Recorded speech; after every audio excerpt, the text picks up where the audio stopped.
오늘 소개할 수필은 황새뱀이입니다. 제목에서부터 벌써 정겨운 우리말의 숨결이 느껴지죠. 황새뱀이는 단순한 지명이 아닙니다. 한 마을의 기억이고 삶의 터전이며 사라져간 시간의 상징입니다.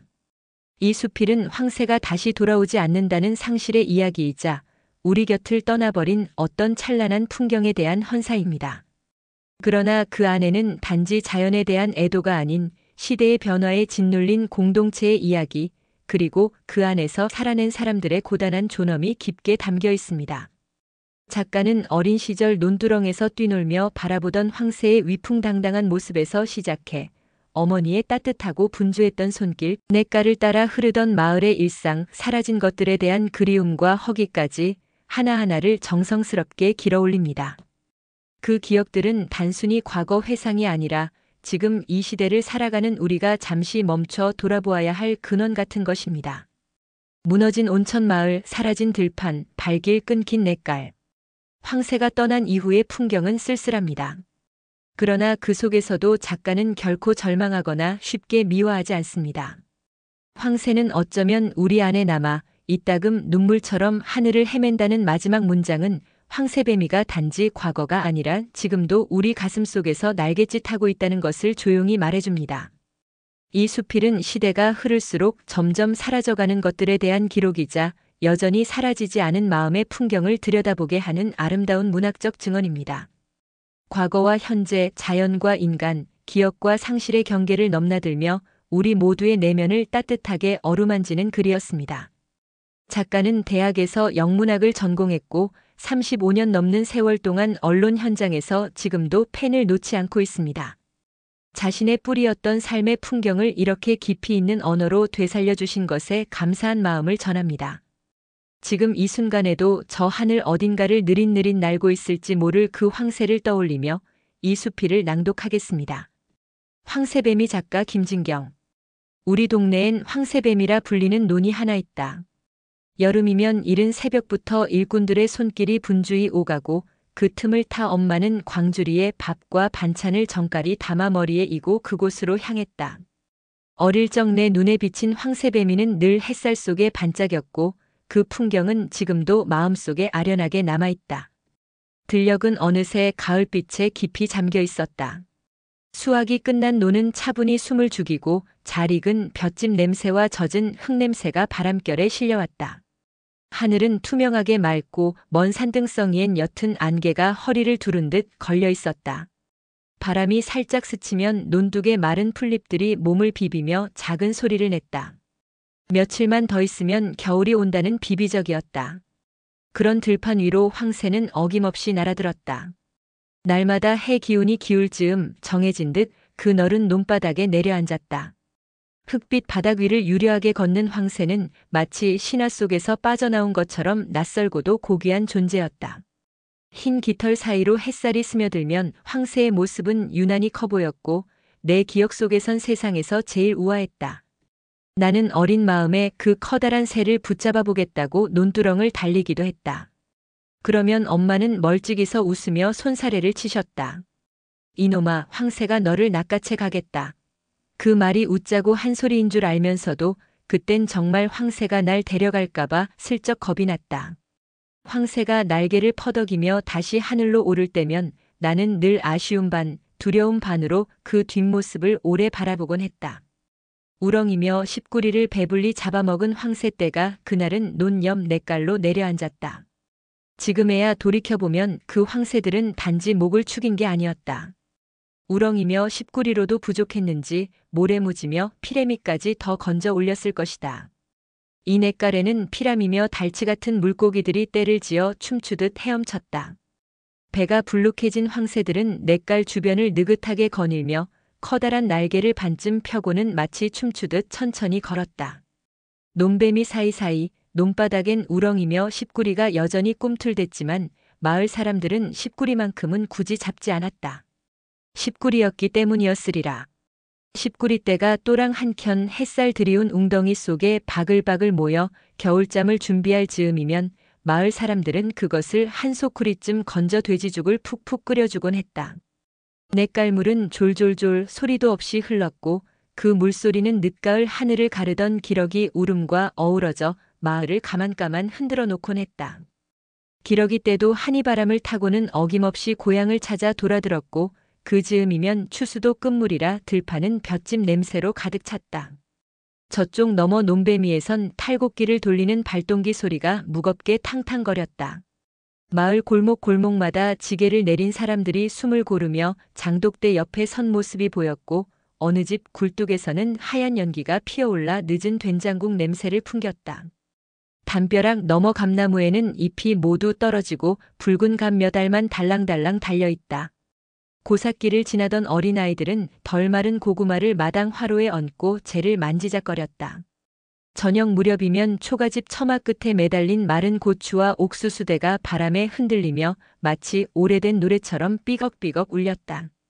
나무찜을 진 노인은 발을 끌 듯 천천히 돌아오며 짧은 해 그림자를 등에 지고 있었다.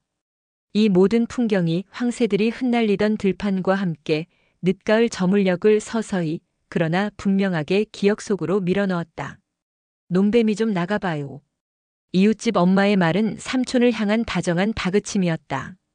말끝을 살짝 느리며 부드럽게 내뱉지만 그 속엔 게을러 터지게 집에만 있지 말고 논 좀 나가보라는 핀잔이 담겨 있었다. 내 깔뚝에다 소 좀 매놓고 소깔두 좀 한 짐 배와요. 하기사 늦가을역 소 한 짐 뺄 깔이 어디 흔하겠나. 이 동네 말투는 부드럽게 흐르지만 근본 어딘가 모르게 가시 하나 박혀 있다. 그 가시는 이 동네의 숨결이었고 살아온 무게였다.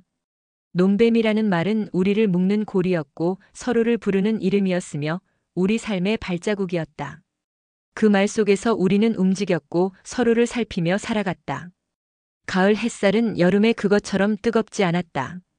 손등 위에 살포시 내려앉는 빛은 따스하다기보다 사근사근 조심스러웠다. 볕이 논배미를 쓰다듬으면 마른 벼 이삭 끝마다 은은한 금빛이 맴돌았다. 그 빛은 바람결에 살며시 흔들리며 언제 흩어질지 모르는 먼 기억처럼 불안하고도 아릿했다. 햇살은 사람들 사이를 조용히 비집고 들어와 구부러진 허리 위로, 이마에 맺힌 땀방울 위로, 때 묻은 손바닥 사이로 스며들었다. 그 빛은 마치 오랜 벗의 다정한 손길처럼 사람들을 어루만졌지만 그 누구도 그 빛을 온전히 느낄 겨를은 없었다. 황새는 그 햇살 속을 느릿느릿 걸었다. 불이 끝이 조용히 반짝였고 날개 사이로 부서지는 빛은 고요한 춤을 췄다. 햇살은 황새배미를 금빛 유리알처럼 감싸 안았지만 그 속에는 무거운 고단함이 배어 있었다. 황금빛 들판 한가운데 사람들은 묵묵히 하루를 접어넣는다. 뉘엿뉘엿 저무는 석양은 그 모든 걸 말없이 품고 있었다. 엄마의 손은 늘 고왔으며 그 속엔 깊은 사랑이 담겨 있었다. 나는 그 손끝에서 언제나 따뜻함을 느꼈다.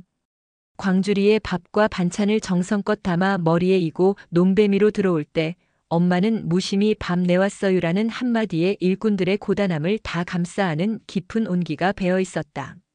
엄마의 손은 따뜻한 밥을 퍼담을 때도 소매를 걷어 논두렁에서 아버지의 땀을 닦아줄 때도 그 어떤 말보다 깊은 이야기를 품고 있었다.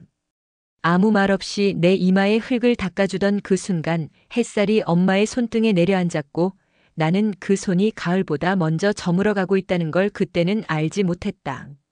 그 손은 늘 바쁘게 움직였다.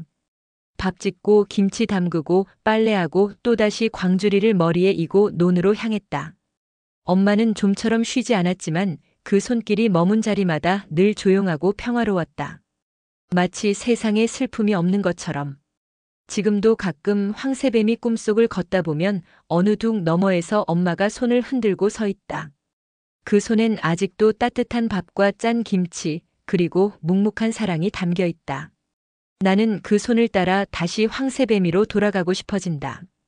이제 엄마는 아버지와 함께 황새뱀이가 훤히 내려다 보이는 선산에 누워 계신다. 하지만 내 마음속에서는 여전히 그 따뜻한 손길로 나를 어루만지신다.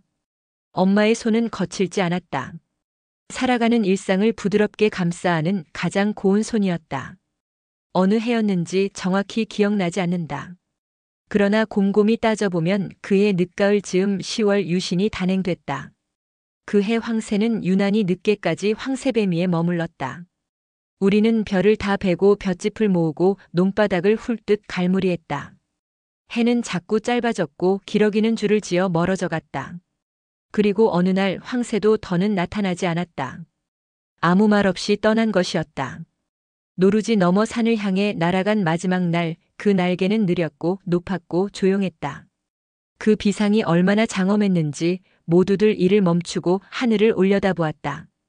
누군가 이젠 안 오겠구먼 하고 중얼였고 엄마는 아무 말 없이 광주리만 더 세게 이고 걸어갔다. 보릿고개는 아직도 넘기 힘든 제일 높은 고개다. 이 고개를 넘기 위해 식량 증산 등 새마을 운동이 한창이었다. 박정희 정권은 파멸의 길로 갈 것인지 번영의 길로 갈 것인지를 선택해야 한다며 중단 없는 전진을 요구했다. 병충해를 방제하는 엔진 달린 소독기도 이때 본격 보급되고 살충제 EPN도 더 많이 살포됐다. 한때 은빛처럼 반짝이던 냇갈 위의 모래톳과 자갈밭, 그 고운 결은 어느 날 송두리째 사라졌다. 턱골에서 솟구치던 유황수는 개발이라는 이름 아래 붙들려 갔고 그 자리에 목욕탕과 여관, 식당이 차례로 들어섰다. 솔밭 옆에는 관광호텔이 자리를 틀었고 그 옆으로는 유수풀장까지 들어섰다. 국내 유일이라는 말이 붙자 사람들은 열광했고 마을은 환호했으며 누군가는 큰돈을 벌었다.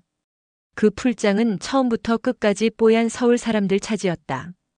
입장료며 복장 규정이 어쩌니 저쩌니 하며 동네 사람들 쫓아냈고 시커멓게 타버린 촌놈들은 근처 그림자조차 밟지 못했다. 우리 땅에 세운 풀장이었지만 주인은 어디까지나 서울 사람들 차지였다.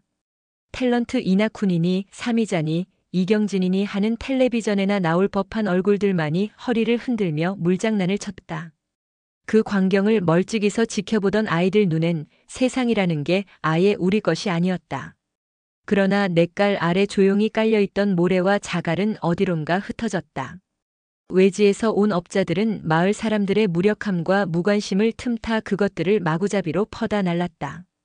마을의 젖줄이었던 황새배미는 깊이 파헤쳐졌고 그 자리에는 지금 길이 나고 차가 다닌다. 사람들은 그 시절을 가끔 껄껄 웃으며 회상하지만 그 웃음 너머에는 언제나 사라진 것들에 대한 깊고 길은 허기가 깃들어 있다.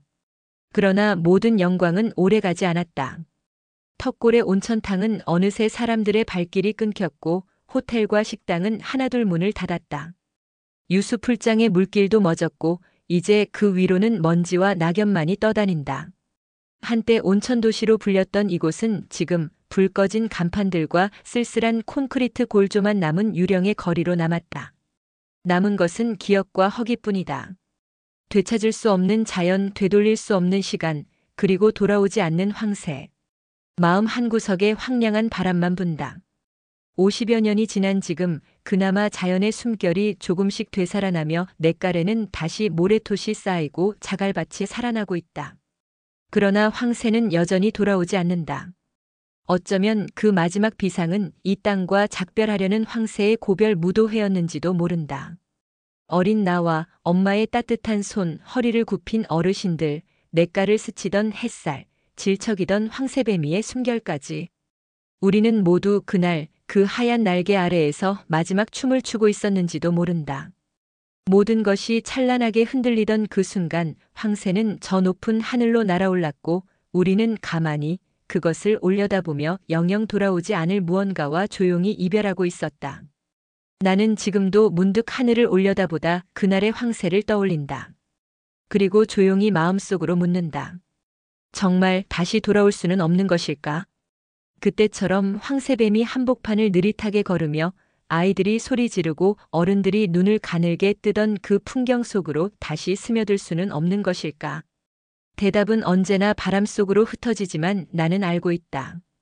그 황새는 어쩌면 우리 마음 어딘가에 남아 가끔씩 눈물처럼 하늘을 맴돌고 있다는 것을.